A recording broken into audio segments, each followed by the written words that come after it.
छोटों को प्यार, बड़ों को प्रणाम, नमस्कार, सत श्री अकाल, आदाब. What I really mean is love and blessings to all my younger ones, respect to my elders. We have interviewed number of celebrities, number of entrepreneurs and business successful people. Today, we are talking Rupesh Singh, the CEO for Education Centre of Australia, originally from India. Rupesh ji, welcome to the show. Thanks for inviting me, Navneet. Hello, as we say, Rupesh Singh, the CEO for Education Centre of Australia in Australia. It's a beautiful, wonderful, big group having a lot of educational institutions under its umbrella. We would like to know something about your early days in school. बचपन और school के दिन वो कैसे थे? So Navneet, I grew up in Banaras, Varanasi, as many people say. And it was, my dad was in railways, my mom was a housewife. They both work very hard. And we as a kid, I think the advantage we had growing up in a railway colony, there was sports facilities were amazing. We didn't have a lot of money, but you know the discipline was that everyone need to wake up 5 in the morning, go for a run, go for playing a sport, and by the time you become teenager, the parents were really smart. They burn your energy and making sure that you're doing sports all day long.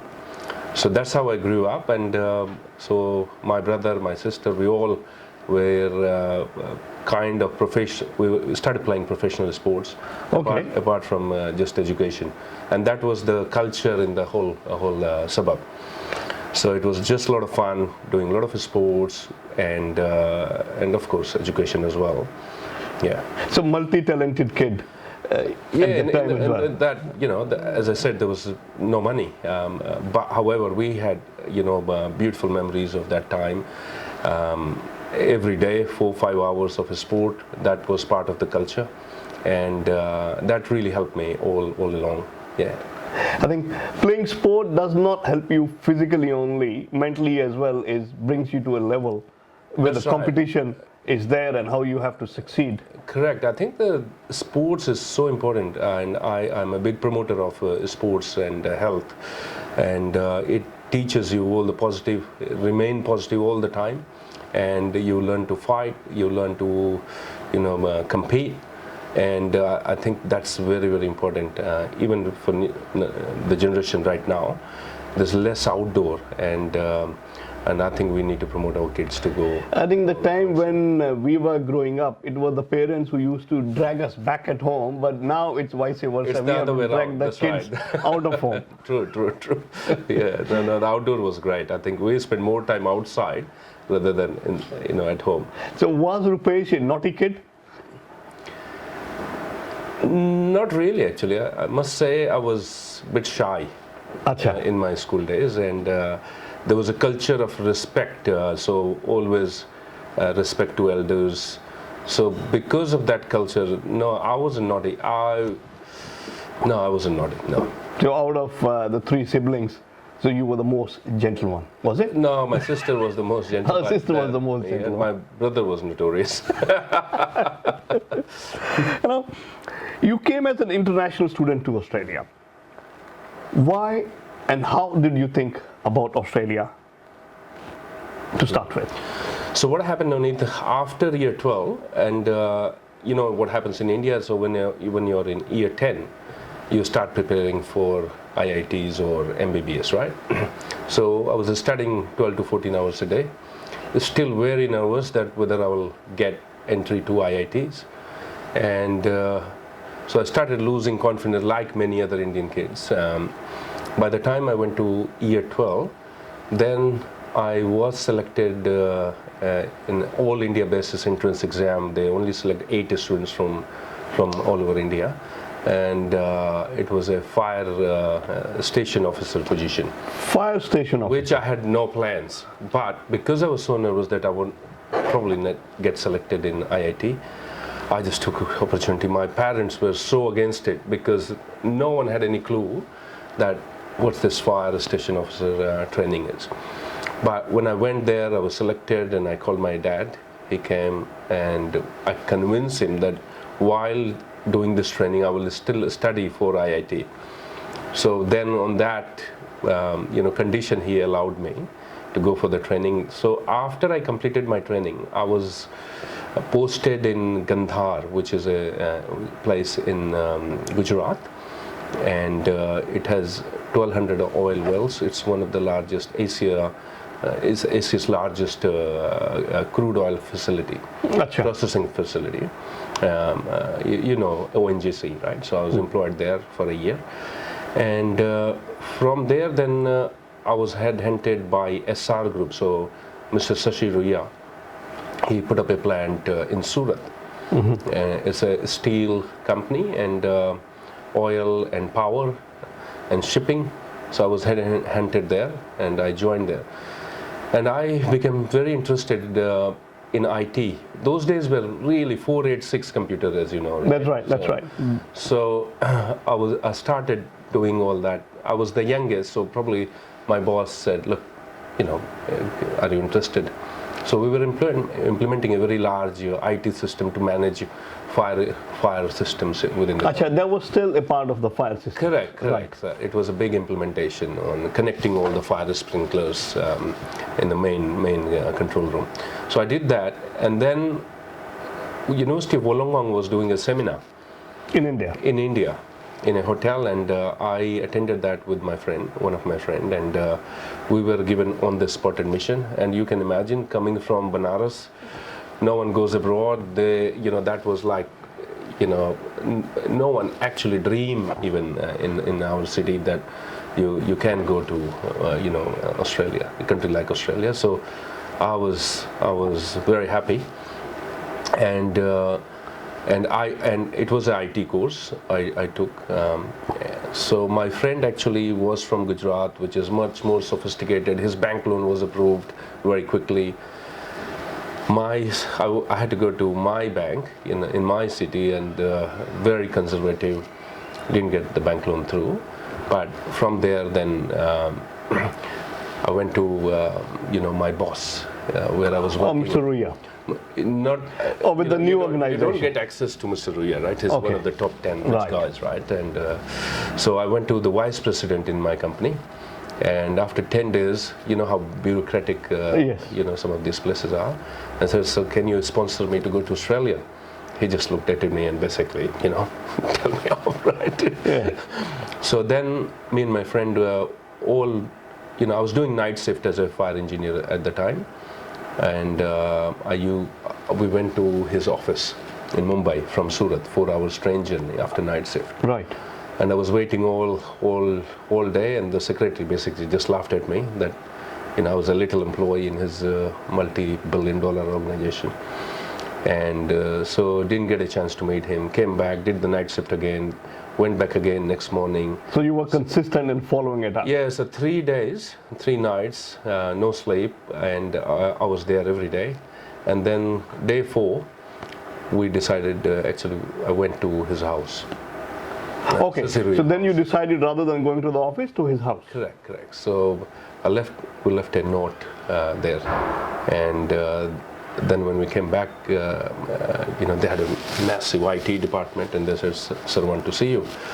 And he was very happy that we came, and he said, "Son, I'm really pleased that you made an effort," and he basically then sponsored us to come to Australia. So that was really big support. I always acknowledge his support, actually, and that's how we came to Australia.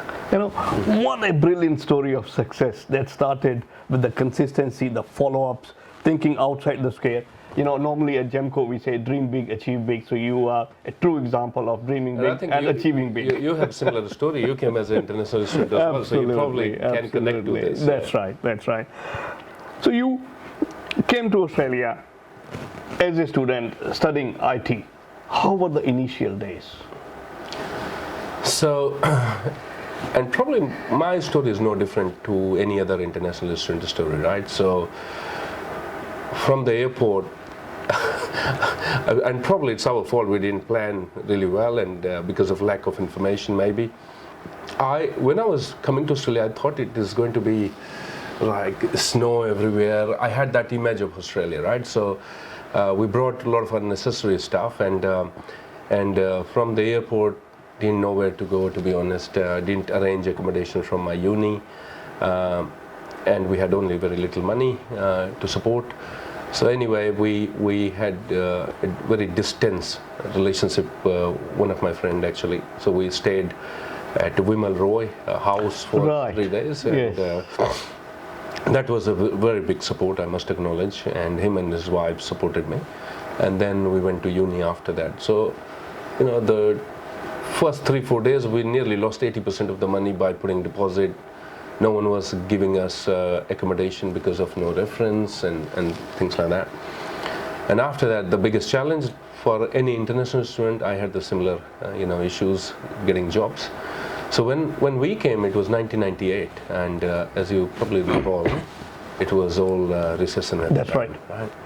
There were no jobs at all, and literally I went to every single house, more than 5,000 houses. After I have visited all the shops and so that was a job search. That was a job search, going house to house. Can I teach your kids? Can I mow your lawn? But didn't get anything at all. And at the end, when we had no money left, I went to the Centrelink, and I was there 6 in the morning. And then they said, look, this is only for Australian citizens. And I said, look, I'm not leaving and until you give me something. So I was there since 6 in the morning till 3 in the afternoon. And then he probably felt sorry for me and gave me a job in Brookwell from Wollongong. From Wollongong to Brookwell, that's a long way. 3-day casual job. And I did 12 hours shift day one, made $140. I was so happy. And so that's my initial days of survival. I did many other things during this process, and of course the studies were so different. However, study was never a problem for me because I did find it very easy because of the hard work we used to do preparing for IIT in India. So I did find study quite easy, but it was all the other things which was quite challenging for me. What an inspirational story. I normally say success doesn't come easy. There's no shortcut to success. You have to work hard, and you have proven the same thing. So you are a successful entrepreneur. What was the transition period from an international student to a permanent resident to a successful businessman, what you are today? How have you achieved it? So Navneet, what happened is when I was doing my postgrad in IT, what I noticed that the subjects which were taught to me, some of that was not relevant after I graduated, right? One of the other challenge I was facing is when I attended an interview, I only applied for one job, to be honest, and I didn't get selected because I didn't have local experience, so local work experience. So I was very clear that it will be difficult for me to get a job in IT, and still the market was not very good as well. And probably that's the best thing happened to me, because then I was forced to start something up. So one day I was going in train, and I invested all my money with my university education, which I really value, by the way. And I had only $3,000 in my credit card, and I started thinking of something, started drawing, a few ideas, because if you may recall, those days there was a IT recession, 2002. Yep. And all the IT training companies were closing actually down because they thought student, they won't get a student because no one has money because of the recession. What I thought, if people are losing job, what they're going to do? They're going to upgrade, right? So I come up with the idea, I named it, and I advertised in Sydney Morning Herald, and I was just, hoping that I'll get few students, because that was the last $3,000 in my credit card. And I did get, 10 students, because I thought the only skill I have is my IT skill and I can teach. So I did get 10 students, made $80,000, and during this process I did some partnership with ANZ Bank, and they really helped me out. And they organized a student loan, a study loan for these students. So that's how my first business, IT business, I started. And I was teaching them, I was studying in the night, teaching them next day. So that $80,000 then helped me to set up a beautiful training center later on. And from there, then we expanded. The journey started. The journey started. And never looked back. This was the time, Navneet, I met Archana, my better half, and I was one of those fortunate one to have her in my life. And she was running my back office. She was supporting me day and night, and whatever we have achieved together, she's one really big factor in achieving this success. You know what they say is the lady lecture. That's how you got the lady lecture. That's to right. be where you are I've today. been one of those fortunate ones. Wonderful. Yeah, we became Microsoft Gold partners, Cisco Platinum Academy, and we started doing software development, a whole lot of things. And within a year, we're doing quite well. It was a group of young people. We all were working like day and night. There was no time issue at all. So, but I really enjoyed actually that time of my life, just building something from scratch. Yeah. So now what I can draw from this conversation is chalk out an idea, see how can you implement it, execute it, and then move on. It works. Yeah, It worked. absolutely. You just don't give up. You have to find something. Even nowadays, the coronavirus, we can't just sit idle. We're doing a lot of initiative right now. What I could see is, you have seen in life of an international student, now CEO for Education Centre of Australia. You had the understanding of the hardships and difficulties faced by the international students and knew the remedy of the same as well. Correct? Yeah, that's right. I think the idea of setting an educational institute mainly just to make sure, because universities are doing fantastic job, supporting students' academic delivery, and we thought we could add all the other, support which international students require, based on my own experience, that the internship is required. If you don't have local experience, then it is very challenging for the students to get a job. Initial support, so we have 4 weeks of free workshops when we bring a student. This is at no cost to the student. No cost to the student, because what happened is when I partnered with Victoria University, the first semester was not very good.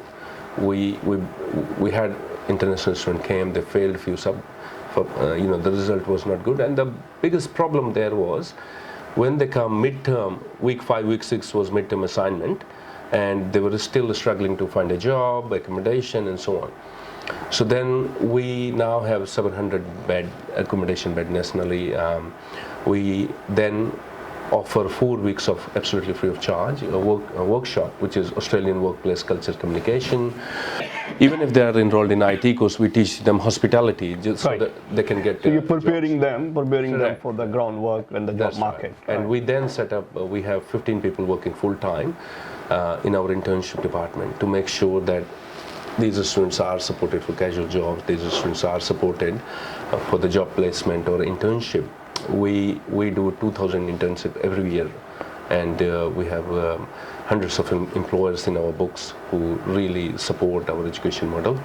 So that's the education model, that's the concept. And then we partner with the university, we have our own institute. But underlying theme of that is, that's the education business model we have, supporting the student from starting till end to make sure they succeed and they get really good jobs. Hello. Beautiful. What is the size of ECA today? So ECA currently have around 670 employees. We have 7 campuses in Australia. So Sydney, Melbourne, yeah, we have Brisbane. 4 campuses in Sydney, Melbourne, Brisbane, and we have recently launched Parramatta campus with Swinburne Swinburne University. That's yes. right. That's right. With a Masters of Construction Management Master of and 2 Construction Masters in IT. That's right. That's right. And it's a really good courses. Swinburne University again is a very modern university, and it's really pleasing to work with them. And the courses are really good. It's in demand, and we're hoping for a really good outcome for our students. I've been talking to some of your employees from the various campuses. What they all came up with is praises for the CEO, that under the current circumstances, which are very, very stressful for each and everybody because of COVID-19, and you are supporting all your staff. Right? Yeah, so like anyone else, we all know there is a lot of challenge right now. So what we adopted, because it's all about people, I do love my people and student as well. So to give you an example, one other organization which is half of our size, they got rid of 70% of staff overnight. What we did is we make sure that, and it was all volunteer. So all the senior management, they took 20 to 25% salary cut. Okay. So we have no one affected, below $60,000 salary. So there was no salary cuts or anything for those. So we manage without, any damage to our people. So at the moment, that's what is in place, and we're pushing it through. The enrollments are still very strong, so we're very pleased with that as well. So the staff is working from home, all the enrollments are being done from home? Yeah, I think it's amazing, because I used to freak out, with that, I can't work from home. But what we have implemented, because we were getting ready 3 months ago, and we did whole range of professional development workshops. So now I think we are working harder than ever, because we will have our senior leadership group connected 9:30 in the morning, then 12:30 we reconvene, and 4:30, and that's how all the teams are working every day.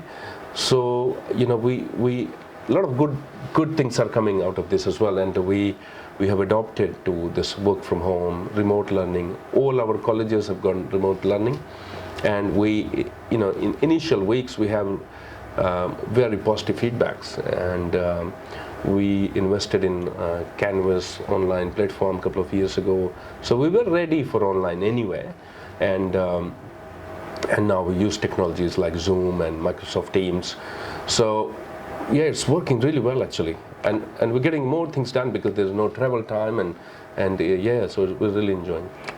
What I really feel proud and privileged to be knowing you from your initial days and talking to you sitting at this position. We had some fantastic time together. Yeah, absolutely, absolutely.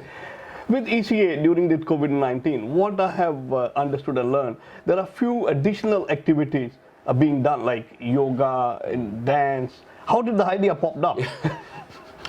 So one of the thing we are doing, just to make sure there's enough fun as well, whether it's a student or our staff, and the initiative started from our India operation. Achha. So we have yoga classes happening. It's very popular, meditation yoga for the staff and the student. We have the choreographer delivering dance moves, and yeah, so a lot of these activities, and there's a lot of participation happening. So again, again, this is something new we are doing. We have never done this through online, like Zoom.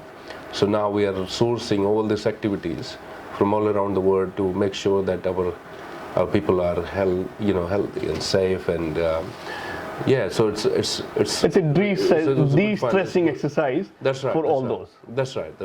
That's right. And all our staff, they're saying they have been working more than ever.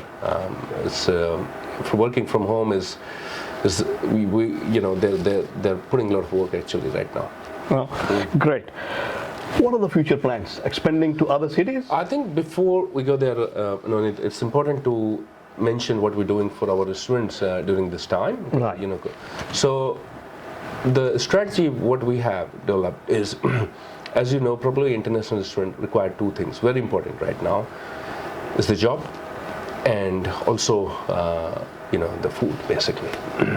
The basic necessity. Basic necessity, apart from, so we're teaching them remote learning, they are all attending. So what we have done is, all our university partners, there is a reduced fees in terms of scholarship, with VU and Swinburne offering 25 to 30% scholarship for our students. That's really good. I'm very thankful to them. One other thing we are doing is, our internship department, we have now connected hundreds of recruitment consultants very quickly within a week, and we now manage to bring them in our books, and our internship department is working day and night and trying to find those jobs. So there are plenty of jobs, by the way, and we're now giving those jobs to our students. So every student is being contacted and they're applying for these jobs. So 15 people working full time just to make sure any student who is affected can still have jobs. So that's one. We're also looking case by case on reduced study load, deferment of studies, just to make sure the students get that support as well. We have installment plan in place, for example, as well. And most importantly, if there are students affected, we have put fund aside, and we are doing $300 worth of grocery deliveries to the as home. well. Yeah, and students can buy directly from Coles. So we're giving those as well for those affected. There is a free accommodation available for students who cannot afford to pay The rent and so on. And yeah, so that's a lot of effort going in that. So ECA is not only delivering education to the students, on top looking after their welfare, being looked up Yeah, to the that's, level that's whatever our you can. slogan. ECA is just more than just a great education. And we're also educating Navneet, and probably you've gone through the same experience Yes. as well. I try to give them example. Don't look for a job, try to create a job. The idea is, and this is what international students, they're quite strong actually. Just think about it, just putting everything on stake, your parents' money and everything, coming to Australia, that's itself, they're quite strong, and I think they just need a little bit of motivation, guiding and coaching. And my message to those students is, don't look for jobs. You go to Gumtree, go and put on the job site what you can do, right? And people will contact you. So these are the things our training department is continuously training them and coaching them. And it's very important to go and create a job, not just for yourself, for others as well. So since beginning, I always did business in this way, that it's not about just the profit, it's about if I do something that is going to create another 20 jobs. So I always have that philosophy to create more jobs, and that's how we started from zero. Now we have 670 staff, which is pleasing, and we want to do more. Wonderful. What's on your wish list before we wrap up? Okay, the wish list, again, our model is we will be expanding in subcontinent, partnering with local universities, and we are expanding in UK and New Zealand. That's happening pretty much now in 2020. And again, if we can replicate a good model where students are very well supported, so parents are satisfied that if we send it to ECA, they will be looked after, and we partner with really good universities. We have got a couple of other partnerships happening in Australia right now, where an acquisition in online was recently completed 2 weeks ago, and that is a company called IT Masters, and that's a 17-year-old partnership with Charles Sturt University, offering all online programs. So that acquisition was completed, and the plan is to take online education as well to all around the globe. But I feel satisfied when our people are happy, our students are happy, and that gives me a lot of pleasure. So we'll keep doing it. I just want to try to recollect my memory under ECA Group umbrella is Victoria University, Swinburne University, APIC, ECA College. Yeah, so we have 4 divisions. So we have higher education, which is Asia Pacific International College, and Heli is a recent acquisition, and we have applied and we're waiting on TEXA, our regulator, approval for ECA College of Health and Science, which is going to offer Masters in Health Management. And then we partner with the universities. So we currently have a partnership with Swinburne. We run the managed campus in Parramatta. We also have very old partnership and a very good one, very positive one, with Vic Uni, Victoria University, from last 12 years. And we then acquired IT Masters, so that is an online partnership with Charles Sturt. So that's our higher education division. Then we have vocational and professional division, which we have an English language school, 3 vocational colleges as well. And then the third division we have is professional, ECA professional, which is we run job ready program. It's called ECA Professional Year, and in partnership with the Australian Computer Society. And then we have a separate division within that is ECA internships, which is looking after student needs and employer needs for internships. And recently we have launched ECA Online, and we like to offer programs, pathway programs through our online platform all across subcontinent to start with, but then we will be expanding this in the Southeast Asian countries as well. You know, what a wonderful conversation. I've done hundreds of interviews, but this one particular is giving me goosebumps. Coming from a background from Banaras, reaching Sydney and setting trends, setting limits for the people, I think an inspiration to hundreds and thousands of people. Rupeshji, before we wrap up, any message? Just a message for our students that stay strong, contact our internship department if you are affected and you're looking for jobs, and be strong. You already very strong. You know, you have made it your journey to Australia, and you can create jobs. There are plenty of jobs to make sure that you stay strong and follow the self-isolation rules and social distancing rules to keep our country safe as well. So, yeah, good luck and my best wishes to all the viewers and our students. You know, stay home, stay safe, stay strong. आज हमने की mister Rupesh Singh से बातचीत, मैं आपका नवनीत. रुपेश जी, thank you so much once Thanks, again. Navneet. Thanks for having me.